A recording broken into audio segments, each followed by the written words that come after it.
Affaire conclue, la vie des objets s'intéresse aujourd'hui à un banc d'église du début du XXe siècle qui va aller s'enrichir d'une assise faite main. Revenons tout d'abord sur l'expertise de cet objet apporté par Véronique, 58 ans, venue de Moucron, en Belgique. Bonjour. On est en train d'essayer votre banc. Alors, quelle provenance? Ça fait un peu italien, c'est pas italien? Exactement. Alors, justement, je me demandais si c'était italien ou anglais, mais en tout cas, on est typiquement dans le néo-renaissance. Ici, vous avez des arcatures qui se répètent. Et alors, vous datez ça de quelle époque, alors? 1900. Des époques, voilà, vraiment du début, voilà, du début. Ouh. Alors, en revanche, il faut viser. Donc, vous allez nous donner quelle estimation? Alors, je vais vous donner 300 € d'estimation. Ce banc ecclésiastique va-t-il donner la foi à nos marchands? Bonjour madame. Bonjour madame. Je suis tout de suite très impressionné. Il y a quelque chose tout de suite de très chic. J'aime beaucoup ce genre de mobilier. En plus, il est marketé, donc j'ai très envie d'essayer de l'acheter. Allez, 100 €. 150 €.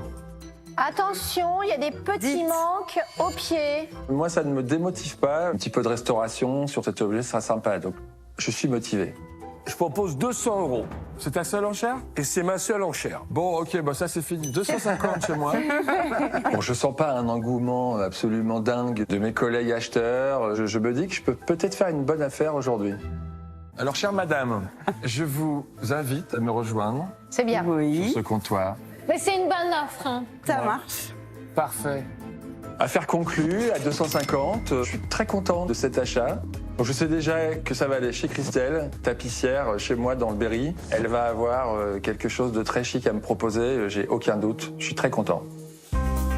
C'est dans l'atelier de Christelle, dans le Berry, que ce banc au passé religieux a fait le vœu pieux de se moderniser. Chère Christelle, c'est un plaisir d'être dans ton atelier. Merci. Voilà la bête. Évidemment, la priorité, ça va être de lui refaire une assise confortable et jolie. Donc ça serait vraiment chouette si tu pouvais éventuellement me proposer un cuir. D'accord. Voilà le projet. Je teste, hein. Oui.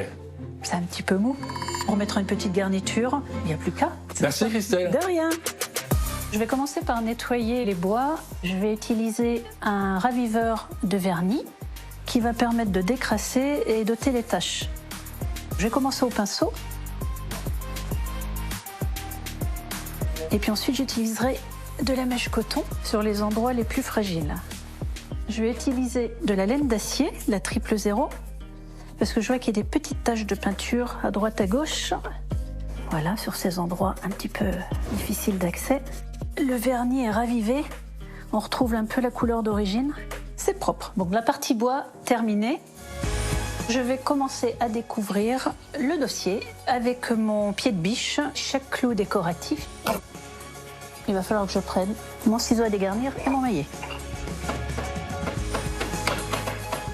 On va juste découvrir, on ne va pas ôter la toile coton. Donc il faut faire juste attention de ne pas tout ôter.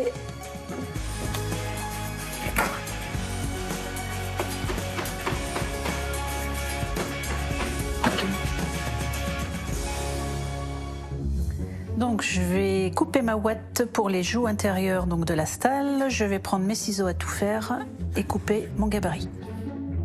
Je ferai exactement la même opération pour l'assise et pour le dossier. Pour la découpe de la peau, je vais venir tracer suivant les dimensions relevées en utilisant une craie japonaise qui est une craie de tracé pour tissu et peau. Maintenant, je vais procéder à la découpe de la peau avec mes ciseaux.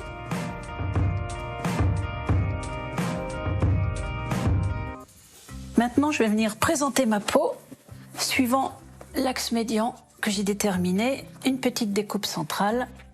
Maintenant, je vais venir présenter ma peau sur l'assise. Donc, je vais venir appointer au bas, gauche, au bas, pour venir tendre le cuir.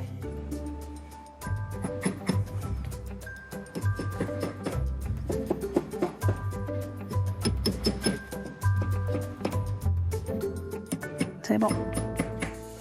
Je vais poser mon carton à englaiser sur le bas du dossier, ce qui va me permettre ensuite de pouvoir relever ma peau et de donner un maximum de tension et d'avoir une belle arête entre le dossier et l'assise.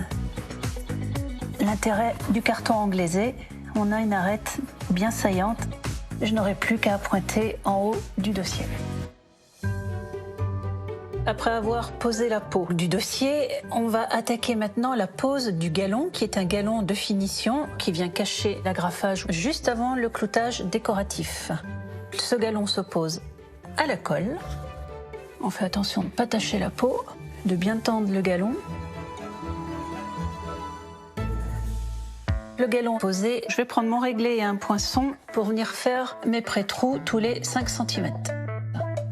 C'est l'écartement entre chaque clou décoratif.